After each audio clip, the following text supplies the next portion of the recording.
बहुत समय पहले एक छोटे से गांव के पास एक घना जंगल था।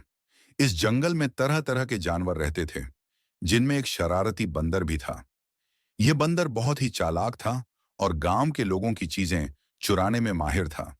वह पेड़ों पर कूदता फांदता और जो भी उसे मिलता वह उठा ले जाता।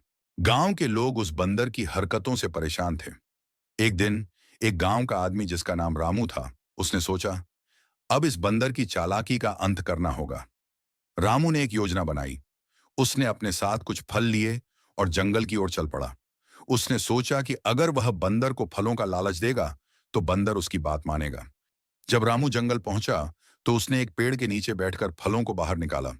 बंदर दूर से देख रहा था। उसकी आंखें चमक उठीं और वह धीरे धीरे रामू के पास आने लगा।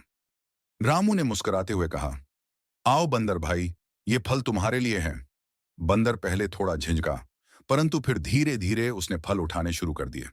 जब बंदर फलों में व्यस्त हो गया, तब रामू ने उसे समझाने की कोशिश की।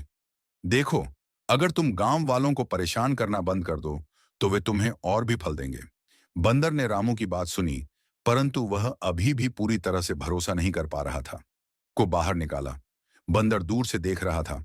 उसकी आंखें चमक उठीं और वह धीरे धीरे रामू के पास आने लगा। रामू ने देखा कि बंदर उसकी बातों में थोड़ा सा रुचि ले रहा है। उसने सोचा कि उसे और अधिक सिखाना होगा। रामू ने पास की मिट्टी से एक छोटा खिलौना बनाया और बंदर को दिखाया। बंदर की आंखें फिर से चमक उठीं। बंदर ने सोचा, अगर ये आदमी मेरे लिए इतने अच्छे खिलौने बना सकता है, तो मैं क्यों गांव वालों को तंग करूं। धीरे धीरे बंदर ने रामू की बातों को समझना शुरू किया। रामू ने बंदर को बताया, तुम्हारे पास जंगल है, पेड़ हैं और फल भी हैं।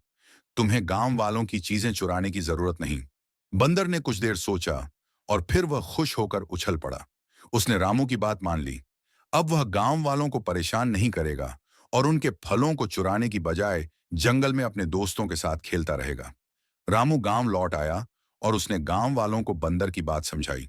गांव के लोग खुश हो गए कि अब बंदर उन्हें परेशान नहीं करेगा। इस घटना के बाद बंदर और रामू अच्छे दोस्त बन गए और जब भी रामू जंगल जाता, वह बंदर से मिलने जरूर जाता। यह कहानी हमें सिखाती है कि किसी को समझाने और प्यार से बात करने से बड़ी समस्या को हल किया जा सकता है। बंदर ने सीख लिया कि दूसरों की चीजें चुराना गलत है और रामू ने उसे यह बात बहुत धैर्य और समझदारी से सिखाई। यह चैनल सब्सक्राइब करें और नई वीडियो की नोटिफिकेशन पाने के लिए बेल आइकॉन दबाएं। आपके सपोर्ट से हमें और बेहतर कंटेंट बनाने की प्रेरणा मिलती है। धन्यवाद।